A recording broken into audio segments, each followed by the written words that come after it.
Hi,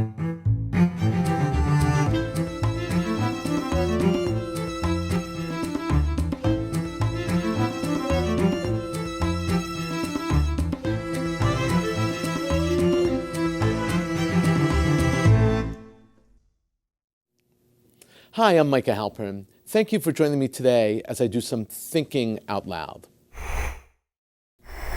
Our first segment is called Background Briefing. The first thing I've been thinking about is hashtags and bash tags. There's been a tremendous amount of vitriol and hatred spread through the internet about Israel. It's been one of the motivating forces for the violence and the terror that we are seeing in Israel.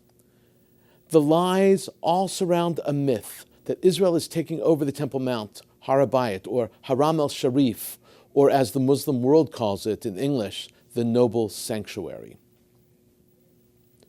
One hashtags in Twitter when you want to call attention to an idea and have it automatically bundled with other keywords so that everyone interested in following and reading about the topic can join in and follow.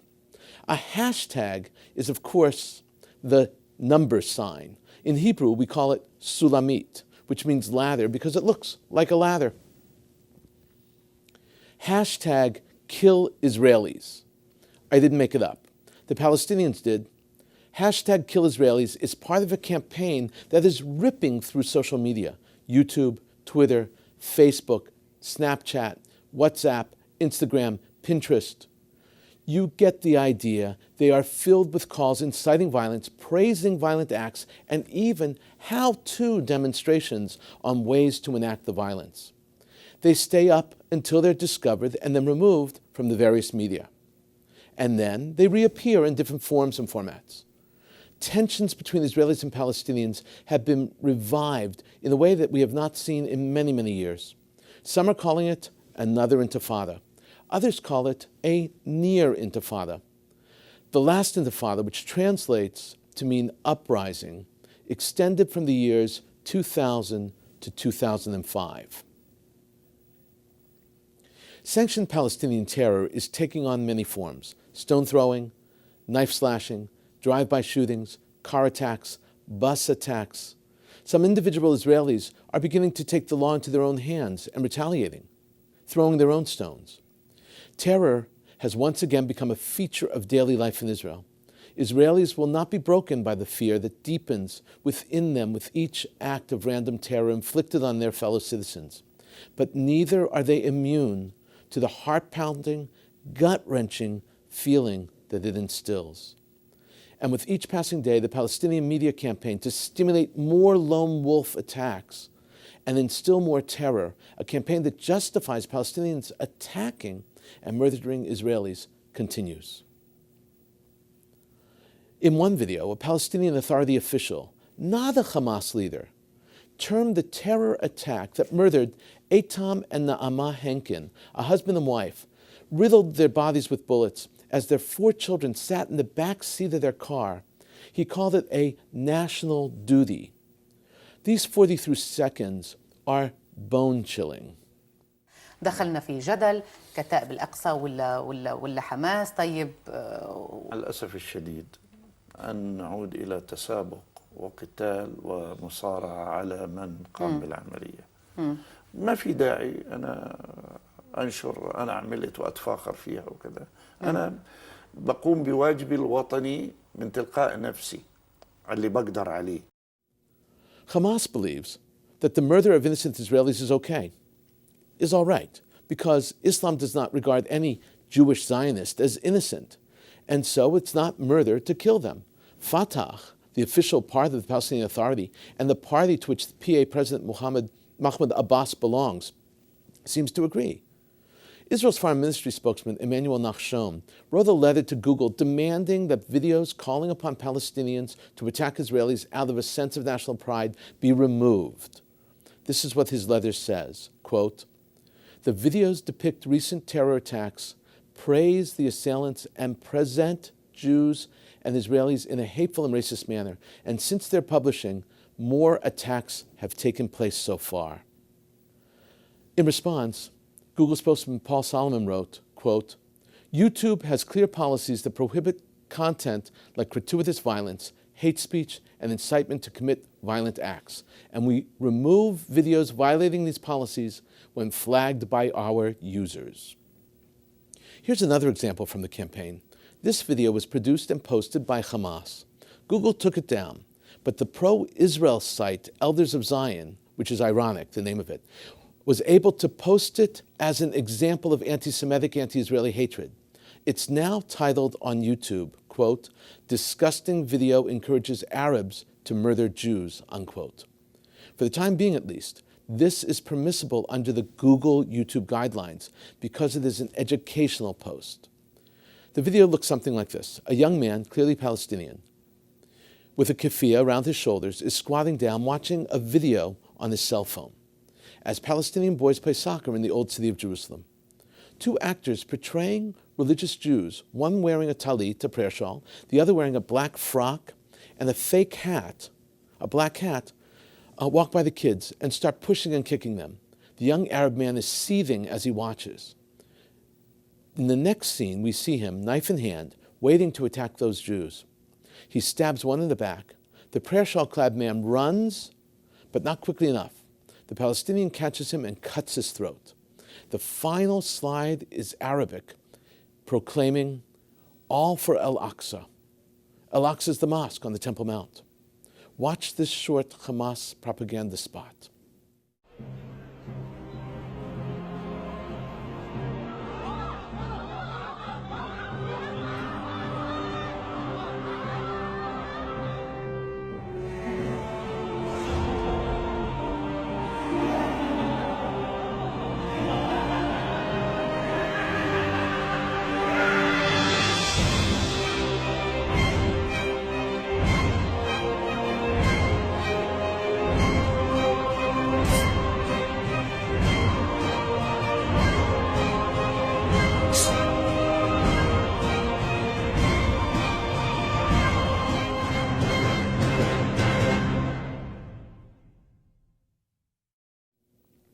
In another campaign, Palestinians are spreading rumors that Israel is destroying the Temple Mount. The rumors are certifiably false, but a significant part of the violence that is happening is deeply rooted in responding to those rumors, and mentioning Al-Aqsa is a trigger for violent acts. Another video, also produced by Hamas, is a parody of a very popular Israeli song. Palestinians have used this parody technique several times over the past 2 years, and it's pretty effective. The entire video runs for 3 minutes and 46 seconds. The theme of the song is, now, murder the Jews. Actually, the song says that it's a mitzvah gedola to purify the land and murder the Jews. A mitzvah gedola is a primary commandment. The irony of a Muslim using the word mitzvah, which is incumbent only upon Jews, is deliberate and should not be lost on anyone. The quick-paced video opens with the burning of portraits of Israeli leaders. It transitions to quick shots of Hamas training routines and operations against Israel during the Gaza conflict from the summer of 2014. There are shots of Palestinians using the famous tunnels and hundreds of rockets being launched at Israel. There are shots of young Palestinian children beating up and abusing Israeli soldiers at checkpoints. Israelis are depicted as victims, cowering in fear, running for their lives and too petrified to fight. Interspersed throughout are photos of terrorist heroes, some who were killed in the act by Israeli security, some who are in prison, and even pictures of the terrorists who murdered Eitan and Naama Henkin. The final scene is a rocket shot into the air and blowing up an Israeli airliner. Let's watch a clip of this Hamas-sponsored video.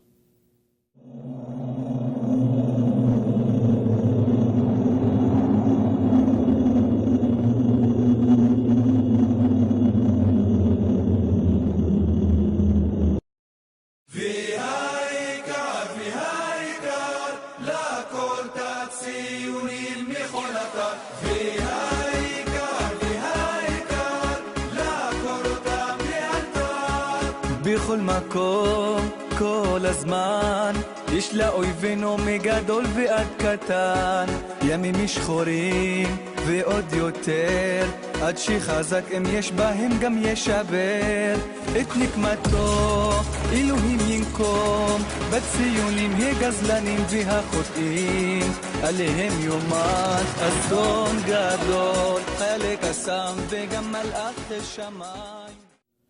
The Palestinian objective is to instill horror and terror in the hearts of Israelis. That's why the videos are in Hebrew with Arabic subtitles. Even if you don't know Hebrew and Arabic, the message is clear and unmistakable. But in reality, Israelis have made fun of the videos and made parodies of the parody. In the very first Hamas video, Israelis laughed at it and made fun of the Hebrew accents and the poor use of idioms. The parodies on the parody were hilariously funny. I'm glad that, despite their fears, Israelis can laugh at this. If they didn't laugh, they would have to cry. Remember, the Palestinian media campaign is #KillIsraelis. Coming up next, points of view. Here's what some important voices have been talking about. First up is a column from The Independent. The Independent is a British paper published in London. For the British, it is the paper of the intellectual. Since 2003, it went from a broadsheet to a tabloid. In other words, from a large paper with a fold in the middle to a smaller size paper. From a paper like the New York Times, the Wall Street Journal, the Washington Post, those longer papers, to a paper more like the New York Post or the New York Daily News. It has a readership of about 57,000 people during the week and about 100,000 on Sunday. The newspaper business in England is ferocious. The newspaper took the name The Independent because originally it was free of party influence. That sentiment was on the front page under the name. But as of 2011, they dropped that sentiment itself. Today, The Independent is left-leaning. This piece is written by Bill Law. He's a Middle East analyst and a Gulf Affairs specialist at thegulfmatters.com. The name of the column is Hajj Stampede, Strain on Al-Suds Amid Feuds, War and Incompetence. The piece was published September 25th, 2015. It is a scathing attack against the Saudi royal family and underscores the frightening reality and scary future that lies ahead. Law's thesis is based on two tragic mass deaths that have occurred recently in Mecca. One was a crane that toppled, killing over 100 people, and the other, a stampede that killed over 1,200 people. And he says that all these deaths are due to incompetence. Here's how Law begins. This tragedy comes hard on the heels of a crane falling on the roof of Mecca's Grand Mosque, killing 107 people. Those numbers have been increased. He continues, quote, Saudi ambulances arrived with pilgrims who were injured in a stampede at an emergency hospital in Mina, near the holy city of Mecca. The Hajj stampede disaster has put further strains on the ruling Al Saud family as it attempts to contain the fallout by ordering an immediate investigation and promising quick results. Evidence is mounting that despite efforts to blame crowd indiscipline, it is the authorities who are most at fault. His point is clear. The leadership could have prevented this. Law then shows just how bad things are. He describes a letter that was made public by a Saudi prince, formerly a high-ranking person in the government. The letter shouts and calls on the 13 surviving sons of the founding ruler of Saudi Arabia to demand that the current king be removed, as well as most of the leadership. Law writes, King Salman, crowned earlier this year, but also of Mohammed bin Nayef, who was the crown prince and interior minister, and of Mohammed bin Salman, the king's favored son, MBS as he is known, serves as defense minister, chair of the all-powerful Council for Economic and Development Affairs, and as deputy crown prince. The letter speaks of the impotence of King Salman, who is reportedly suffering from dementia, calls Mohammed bin Nayef arrogant, and the king's son a rotten robber. It also criticizes the Saudi-led war in Yemen, which began 6 months ago today. It was MBS at 28 or 29, opinions vary, the world's youngest Minister of Defense, who first proposed the war. The letter sneeringly refers to him as a teenager. No doubt, this is extremely troubling. Then Law concludes by quoting a Muslim tour agent from England who arranges pilgrimage to Mecca for Muslims. Quote, he told the BBC's Today program, "This was not God's will, it was man's incompetence," unquote. Law then says, with a young hothead in charge of a war with no end in sight, the crown prince in charge of a probe into what went wrong, and the family bitterly divided, the competence of the House of Saud is in question as never before. Law's column is insightful and frightening. The obvious question is, how long can such a situation continue? The answer is for as long as they can keep the entire incompetence under wraps from the entire world and from their own people. In other words, for as long as the Saudis can keep the people's confidence. Next up, a column from the Wall Street Journal was published on October 2nd, 2015 in the print edition and October 1st in the internet edition. The piece is called Saving Christians from ISIS Persecution, and it's by Chloe Valdari. Chloe is a fellow at the Wall Street Journal. She's a graduate of the University of New Orleans. She was born and grew up in New Orleans. Chloe is a black African-American woman. She's a Zionist. She created the Zionist student organization at University of New Orleans. Because of that, she's been called some pretty ugly names. This is an essential column calling on everyone to save Christians in the Middle East. Christians are being murdered by ISIS, and parenthetically, in other places in the Middle East, by other Muslims too. Valdari begins by saying that in the past, the United States and the world have saved communities at risk, and now it's time to save Christians from ISIS. She says, quote, now another desperate population needs rescuing, persecuted Christians in the Middle East. Could there be an Operation Frequent Wind for them? Then Valdari gives numbers and details.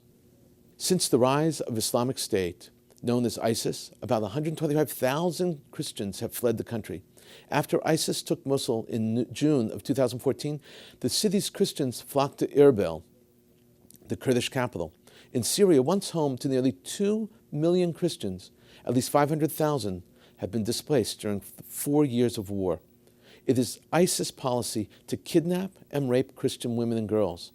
The terrorist group has razed Christian sites, including monasteries dating to the 5th century. Last October, the ISIS magazine Dabiq referred to Christians as crusaders and vowed to kill every crusader possible. She argues that Christians are not random victims in the Middle East. She says correctly that they are victims of genocide. Valdari concludes by calling up a historical note from the Holocaust. She concludes writing the following. In January 1944, 2 years after the Nazis settled on the final solution, the Wannsee Conference, Franklin D. Roosevelt established a war refugee board to forestall the plan of the Nazis to exterminate all the Jews and other persecuted minorities of Europe. Though the board helped rescue some 200,000 people, it arrived too late by this time. More than 1 million Jews had perished in Auschwitz. With another religious minority facing similar grim fate, Congress and the administration don't have another moment to waste, unquote. I'm not going to quibble with Valdari's use of the War Refugee Board, but her point is well taken. She is 100% correct. The third and final column is from the New York Times. It's by Wajahat Ali and was published on October 4th, 2015 in the print edition and October 3rd in the internet edition. The column is entitled Choosing a Muslimi Name. The online column, by the way, has a very different title. For Muslim Americans, Baby Aden or Baby Muhammad. I prefer, by the way, the print edition headline. This piece asks a central question about assimilation and bias and cultural hatred. Ali gives us great insight into the mindset of a Muslim American. Here's how he starts. Alhamdulillah, by the greatest blessings of God, we are overjoyed to announce the birth of our beloved new baby son, Aden. I sincerely celebrated the good news, deferred to social media etiquette, and clicked like on my friend's post. Another new Muslim baby, Aiden, had entered the world. He joins lots of little Aidens and Ryans and Adams and Sarahs and Laylas and Sophias, smiling and drooling their way through my Facebook feed, not popping up as much, though, bouncing baby Muhammads. Then Ali takes us through the trials of having a Muslim name in America. It is not fun. I can relate to that because my name was butchered growing up too. His friend named his child Aiden, but Ali is going a different route. He concludes that he's going to name his child Ibrahim. So we named our child Ibrahim, he writes. One might assume it's because Ibrahim is the Arabic pronunciation of Abraham, is the dear friend of God revered by all monotheistic religions, who rebuilt the Kaaba in Mecca, offered to sacrifice his son, and promised a blessed progeny that would inherit the land. One might also think we chose the name to honor Abraham Lincoln, who ended slavery and earned Daniel Day-Lewis a third Academy Award. The name is in fact a hopeful prayer, both for my son and the future of America. It is inspired by a verse in the Quran, "O fire, be coolness and peace upon Ibrahim." Coming up, commentary through cartoons where pictures tell the story. There are two cartoons that I wanted to look at today. The first is by Nate Beeler. It was published on October 2nd, 2015. The cartoon is entitled Syria. There are two panels in the cartoon, one on top of the other. The top panel is entitled Obama's Red Line. It depicts the United States president laying out a proverbial red carpet. The lower panel is entitled Putin's Red Line. This panel depicts a MiG fighter jet bombing a line of targets. The color of the flames rising from the bombs is, of course, red. The meaning of this cartoon is all too obvious. There was a slew of cartoons of the very same exact theme and genre, Obama's Red Line and Putin's Red Line. But the humor and the sad truth is the dramatic difference between them. The next cartoon is called Do You Want to Hear a Joke? This one is by my all-time favorite cartoonist, Michael Ramirez. There are 4 panels. 2 men are sitting with their backs to us. Written on the back of one is China, and on the back of the other is Russia. Russia asks China, "Do you want to hear a joke?" China answers, "Yes." Russia says, "Knock, knock." China asks, "Who's there?" Russia answers, "President Obama." The last panel reads, Russia says, "I love that one." China says, "Me too."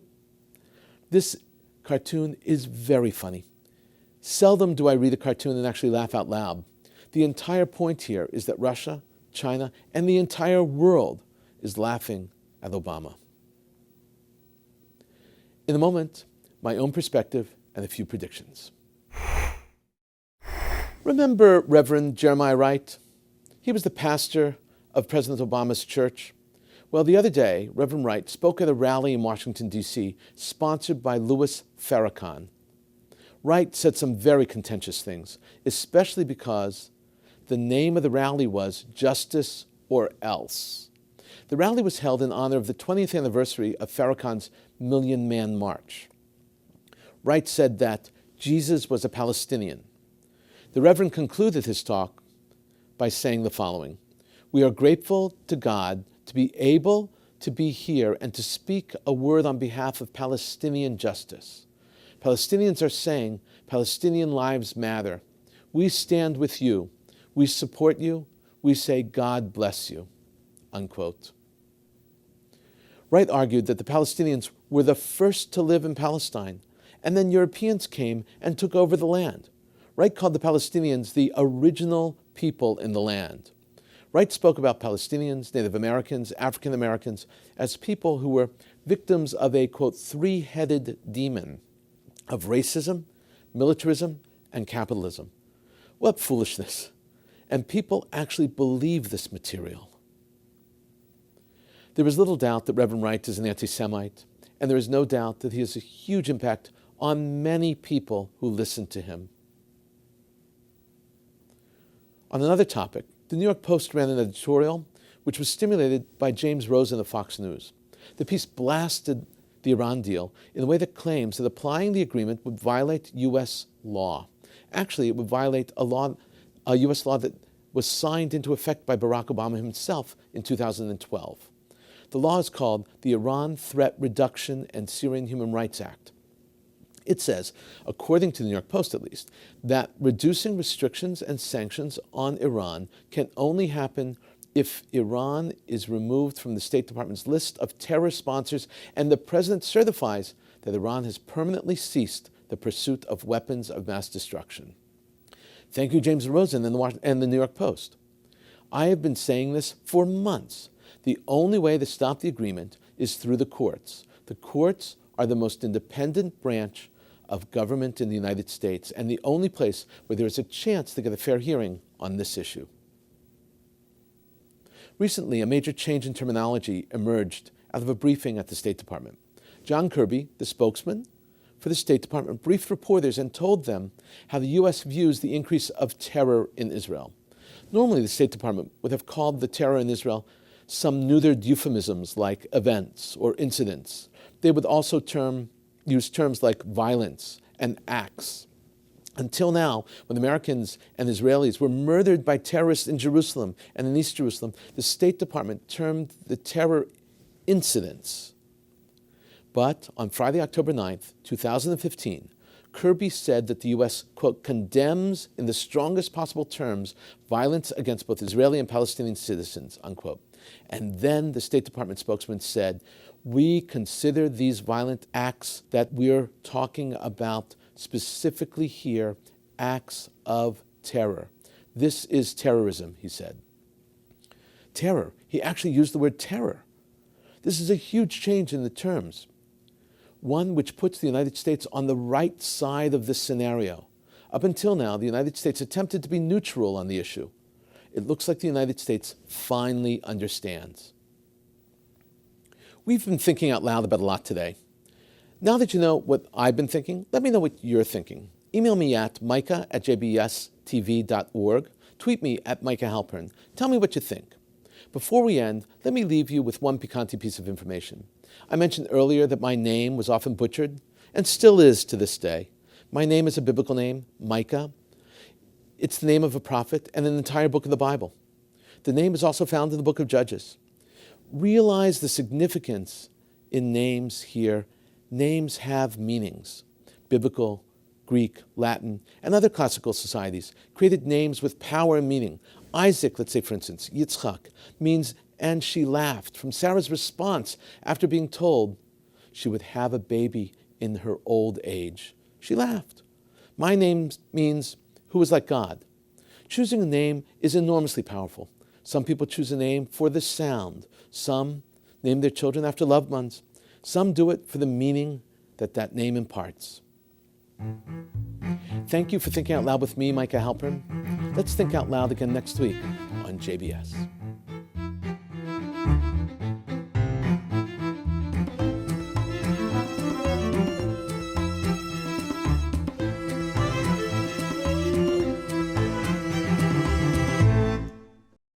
We would be pleased to send a complimentary DVD of this program to anyone who wishes to support JBS, the Jewish Broadcasting Service, with a tax-deductible gift of $36, double chai or more, to the nonprofit organization Jewish Education in Media. Simply visit the JBS homepage and click on the Donate button to make a donation by PayPal or your credit card. And please indicate the program for which you would like a DVD. Or you can send your tax-deductible check made out to GEM, Post Office Box 180, Riverdale Station, Bronx, New York 10471. And again, please remember to indicate which program you would like to receive with our compliments. And we thank you for your kind support.